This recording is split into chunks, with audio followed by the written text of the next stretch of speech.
the effort to normalize her extended family within palace traditions.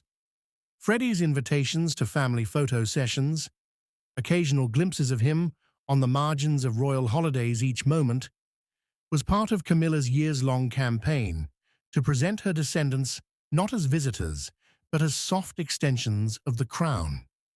Yet these attempts, though allowed in polite company, were never truly welcomed in the shadows. The resistance didn't roar, it simmered. Catherine, with her gift for withholding both approval and rejection, let silence do the work. She offered no insults, no rejections, no debates, only distance. That distance has now taken shape in the form of Charlotte's public stance. The child's decision was no rebellion. It was a signal, a new chapter unfolding, not with decrees, but with gestures. It is this quiet choreography that marks Catherine's long-game strategy. She doesn't confront, she doesn't provoke, she waits, and when the moment arrives, she allows the next generation to carry forward what her silence had already shaped. In doing so, she preserves deniability while solidifying control. Publicly, she remains graceful. Privately, she's resolute. Her vision of the monarchy has no room for blurred lines. It is pure, linear, guarded, and in Charlotte, it now breathes. But this wasn't a spontaneous act of childish rebellion. It was the final product of a legacy shaping Charlotte's every step. Beneath her youthful charm lies a child, raised not only as a princess, but as a protector of legacy. Multiple palace sources confirm that Charlotte has been undergoing private sessions in etiquette, historical protocol, and behavioral strategy from the age of 5.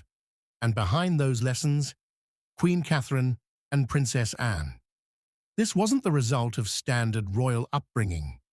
It was something far more deliberate, far more calculated.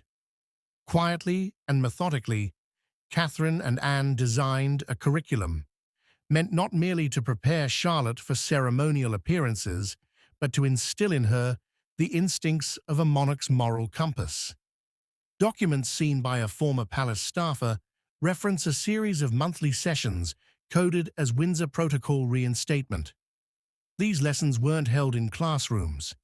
They were conducted in private drawing rooms, with Charlotte reading from pages copied out of Queen Victoria's letters and observing rare footage of Queen Elizabeth II's earliest diplomatic engagements. The goal wasn't to create a ruler, it was to forge a sentinel of the royal core. Charlotte's knowledge of hierarchy extends beyond names and titles. Staff who worked closely with her described moments when she'd quietly correct the order in which other children were seated, or gently remind adults of who should speak first during formal greetings.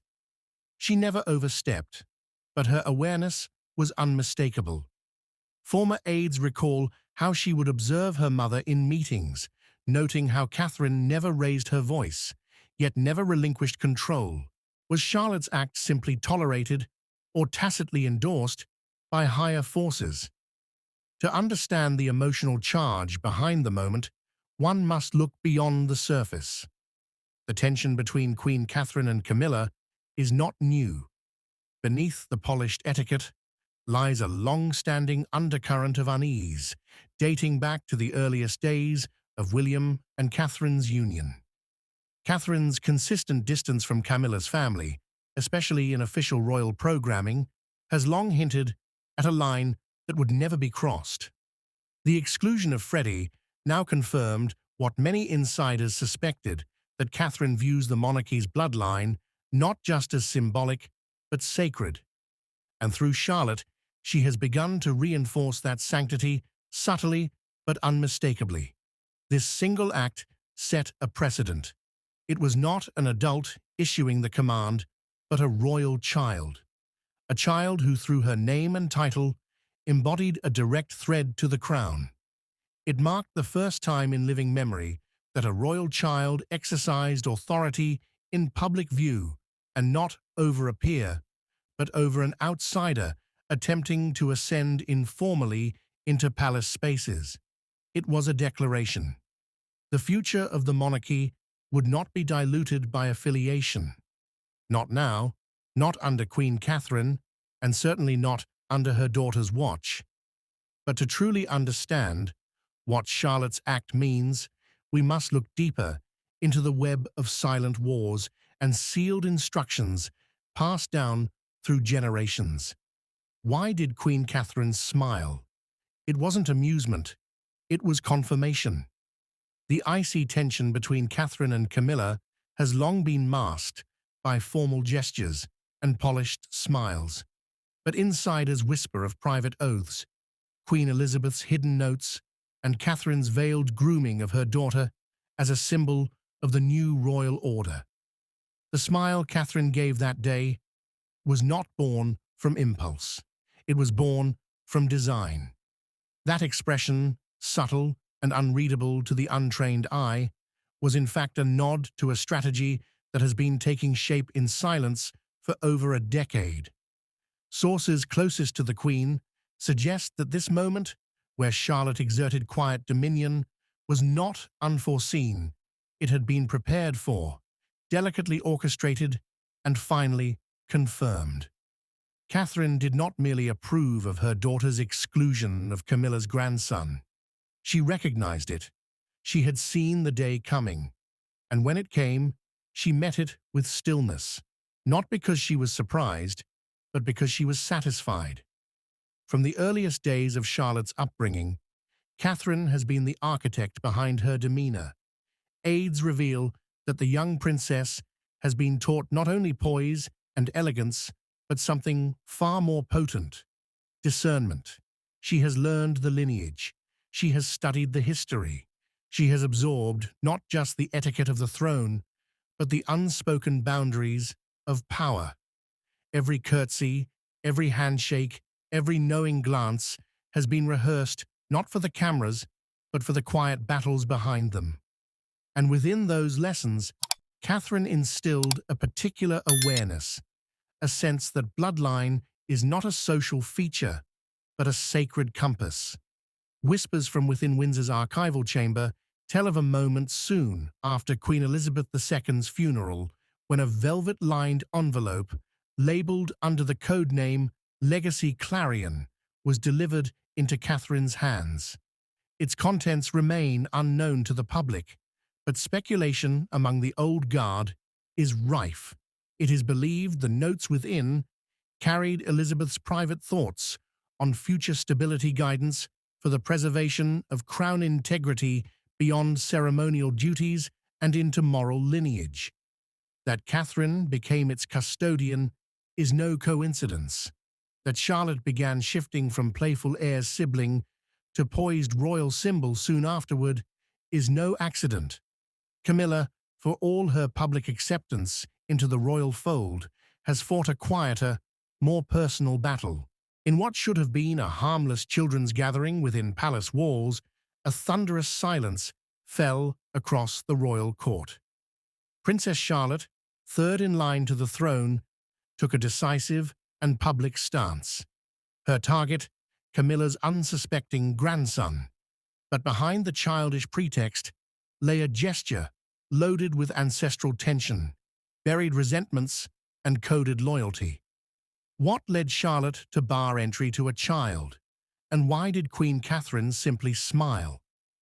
Before we go deeper into what this really means for the royal family, make sure to subscribe so you don't miss a single update. The royal nursery garden, usually a setting of innocence and laughter, became the stage for an unexpected royal fracture. Scheduled as a routine palace play event for the younger royals and extended family, the guest list was curated by aides from both Clarence House and Kensington Palace. Yet, when Camilla's grandson, Freddie, approached the gated area escorted by a member of Camilla's domestic staff, he was quietly informed by the lead royal nanny that Her Royal Highness, Princess Charlotte, has requested a private family event. The words were simple, but the tone was definitive. There would be no negotiation. Freddie, stunned and confused, was turned away without a second thought. Within minutes, whispers spread among the staff. A junior equerry reportedly fumbled while carrying a tray of refreshments, overhearing the exchange and recognizing the gravity of what had just occurred. This was no oversight. This was an intentional exclusion. Even more jarring was what followed moments later. Queen Catherine, who had been observing the event from a distance alongside the Duchess of Edinburgh, offered a quiet nod, and according to a source present, the faintest of smiles. Not a smile of mischief, nor one of amusement, but a smile of knowing one that signaled something deeper had been set in motion. Inside Buckingham's lesser-known inner corridors, aides scrambled to determine whether this breach in protocol had been premeditated or spontaneous. No official explanation was given, and yet no correction was made. King Charles, who was reportedly in his private study at the time, was informed within the hour. His response? Silence. No statement, no inquiry, no reprimand. In fact, sources indicate that he remained in his quarters, declining the usual afternoon briefing with his wife Camilla. This raised even more questions.